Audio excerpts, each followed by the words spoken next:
I will tell you one small story. I am a grandmother of 2 grandkids. Like today's how grandkids are there, they are like that, normal. Okay, that means more talking and less listening. And my granddaughter's name is Krishna, and she told me they live in London. One day I told her to eat banana fruit. You know, we India consider it's a good fruit. Eat, and then she said me, Ajji, give me she calls me Ajji, like any Kannada grandmother is called, or Maharashtrian grandmother is called. She said, Ajji, give me a set of reasons why one should eat banana, a 5 years kid. Okay?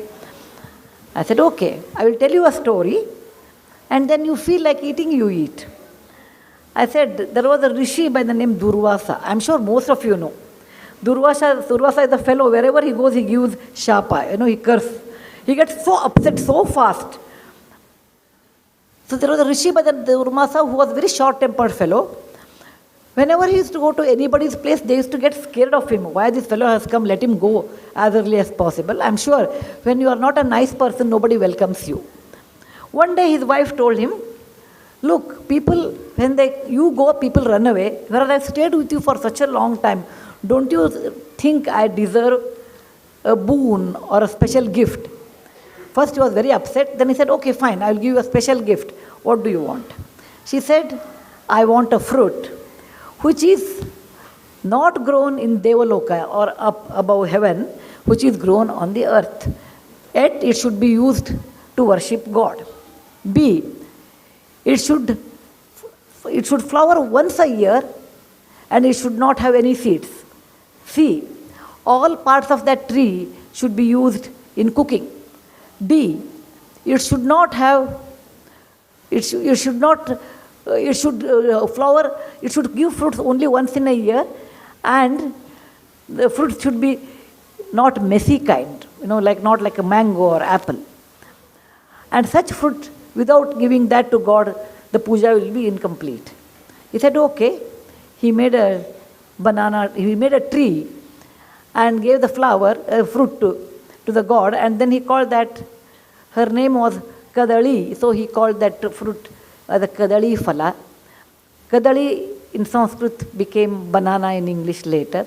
So whatever banana tree you see, that is the intelligence of a woman who told her husband the kind of fruit which is easy to eat, whose leaves are used for eating, whose bark is in the stem is used in cooking, whose flower is used in a cooking, which flowers once a year, and there are no seeds.